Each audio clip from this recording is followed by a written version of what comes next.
மீனராசினியர்களுக்கு வணக்கம். நிகழ்ந்து கொண்டிருக்கும் ஜனவரி மாதம் மிக முக்கிய கிரகமான செவ்வாய் தனது சொந்த ராசியான மகர ராசியில் தற்போது உச்சம் பெறுகிறார். இதன் காரணமாக உங்களுக்கு என்ன மாதிரியான நன்மைகள் எல்லாம் ஏற்பட இருக்கு, கிரக நிலைகளின் ரீதியாக அமையிருக்கும் சாதகங்கள் என்ன, பாதகங்கள் என்ன, மேலும் என்ன மாதிரியான முன்னேற்றங்கள் எல்லாம் உங்களுடைய வாழ்வில் ஏற்பட இருக்கு என்பது குறித்தான முழுமையான பதிவு தான் இந்த வீடியோல நம்ம விரிவா பார்க்க போகிறோம். அந்த வகையில செவ்வாயை பொறுத்த வரைக்கும் ஒருவருடைய ஜாதகத்தில் அவர் பலமாக உச்சம் பெற்று சஞ்சரித்தால் அவர்களுக்கு அதிகப்படியான சக்தி, அதே போல துணிச்சல், போராட்டம், கோபம், இரத்த சம்பந்தமான வேலைகள், நிலம், சகோதரர்களால் ஆதாயம், police, army, engineer, surgeon, sportsman person, இவங்க எல்லாருமே செவ்வாய் ரொம்ப மிக முக்கிய கிரகமாக இருப்பார்கள். இவர்களுக்கு செவ்வாயினுடைய நிறைந்தவர்களாக இருப்பார்கள். செவ்வாய் ஸ்ட்ராங்காக இருந்தா வாழ்க்கையில ஃபைட் பண்ணி மேலே வரக்கூடிய அளவிற்கு இவர்கள் அவ்வளவு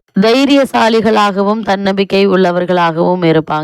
செவ்வாயினுடைய ஆதிக்கம் உள்ளவர்களுக்கு பயம் என்பது கிடையாது. அவர்களுக்கு தைரியத்திற்கு எந்த ஒரு குறையும் இருக்காதுங்க. பல முன்னேற்ற பாதைகளில் அவர்கள் பயணிக்கக்கூடிய ஒரு தருணமாக தான் செவ்வாயினுடைய இந்த ஆதிக்கம் அமையும். அந்த வகையில் செவ்வாய் உச்சம் பெறும் ராசி எது அப்படின்னு பார்த்தோம்னா, செவ்வாய் உச்சம் பெறும் ராசியாக மகர ராசி அமைகிறது. அந்த மகர ராசியிலேயே செவ்வாய் தற்போது பெயர்ச்சியாகி அங்கு உச்சம் பெறுகிறார். இதன் காரணமாக இவ்வளவு நாட்களாக உங்களுக்கு மறுக்கப்பட்டு வந்த பல வாய்ப்புகள் உங்களை தேடி வந்து கிடைக்க இருக்குங்க. குறிப்பா ரியல் எஸ்டேட் துறையில் உள்ளவர்களுக்கு நல்ல ஒரு முன்னேற்றம் நிறைந்த ஒரு தருணமாக தான் இக்காலகட்டம் அமையிருக்கு என்பது கிரகங்களுடைய சஞ்சார நிலைகள் தெளிவாகவும் உறுதியாகவும் எடுத்து காட்டுது. தொழில் மற்றும் வியாபாரம் மட்டுமில்லாமல் உத்தியோகத்தில் காரணமே இல்லாமல் மறுக்கப்பட்டு வந்த பதவி உயர்வு, ஊதிய உயர்வு, உத்தியோகத்தில் கிடைக்க சலுகைகள் ஆகியவற்றை இப்போது நீங்கள் தாராளமாக எதிர்பார்க்கலாம் என்பதை கிரகங்களுடைய சஞ்சார நிலைகள் மீண்டும் மீண்டும் அறிவுறுத்துதுங்க. இத்தருணங்கள்ல என்ன மாதிரியான முயற்சிகளை நீங்கள் மேற்கொண்டாலும் நிச்சயம் உங்களுக்கு வெற்றி கிடைக்குங்க. இத்தருணங்களை பொறுத்த வரைக்கும் திருமண சம்பந்தமான முயற்சிகளை மேற்கொண்டு வரும் மீனராசினியர்கள் வரனை பற்றி தீர விசாரித்து